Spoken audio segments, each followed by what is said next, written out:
ನಮಸ್ತೆ ವೀಕ್ಷಕರೇ, ನಾನು ಇವತ್ತು ಚಪಾತಿಯಿಂದ ಸ್ನ್ಯಾಕ್ಸನ್ನು ಮಾಡ್ತಾಯಿದ್ದೀನಿ. ಹಾಗಾದರೆ ಮಾಡೋಣ ಬನ್ನಿ.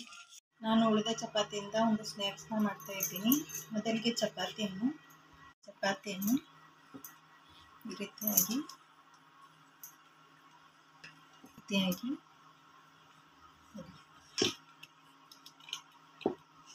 ರೀತಿಯಾಗಿ ಕಟ್ ಮಾಡ್ಕೋಬೇಕು.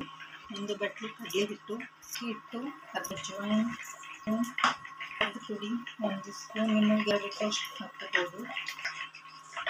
ಟೇಸ್ಟ್ ಒಂದು ಸ್ಪೂನ್, ರುಚಿಗೆ ತಕ್ಕಷ್ಟು ಉಪ್ಪು,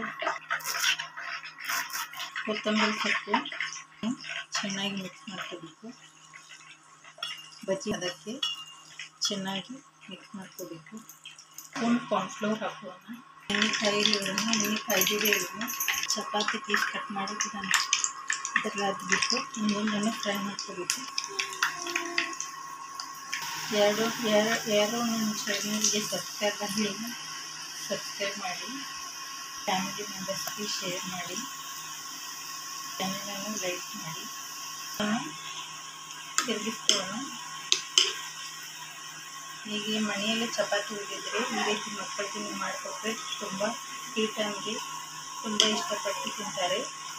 ಬ್ರೌನ್ ಬರೋವರೆಗೂ ಚೆನ್ನಾಗಿ ಫ್ರೈ ಮಾಡ್ಕೋಬೇಕು.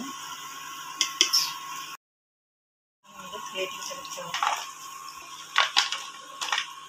ಈ ವೀಕ್ಷಕರೇ, ಚಪಾತಿಯಿಂದ ಈ ರೀತಿ ಸ್ನ್ಯಾಕ್ಸನ್ನು ಮಾಡ್ಕೋಬೋದು. ಮಕ್ಕಳಿಗೆ ಈ ರೀತಿ ಮಾಡಿಕೊಟ್ರೆ ನೀವು ಟೀ ಟೈಮ್ಗೆ ತುಂಬ ಇಷ್ಟಪಟ್ಟು ತಿಂತಾರೆ.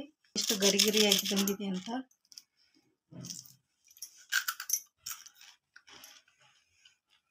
ಸಖತ್ ಟೇಸ್ಟಿಯಾಗಿ ಬಂದಿದೆ. ಈ ರೆಸಿಪಿ ನಿಮಗೆ ಇಷ್ಟವಾಗಿದ್ದಲ್ಲಿ ನನ್ನ ಚಾನಲ್ಗೆ ಲೈಕ್ ಮಾಡಿ, ಶೇರ್ ಮಾಡಿ, ಕಮೆಂಟ್ ಮಾಡಿ, ನನ್ನ ಚಾನಲ್ಗೆ ಸಬ್ಸ್ಕ್ರೈಬ್ ಆಗಿ.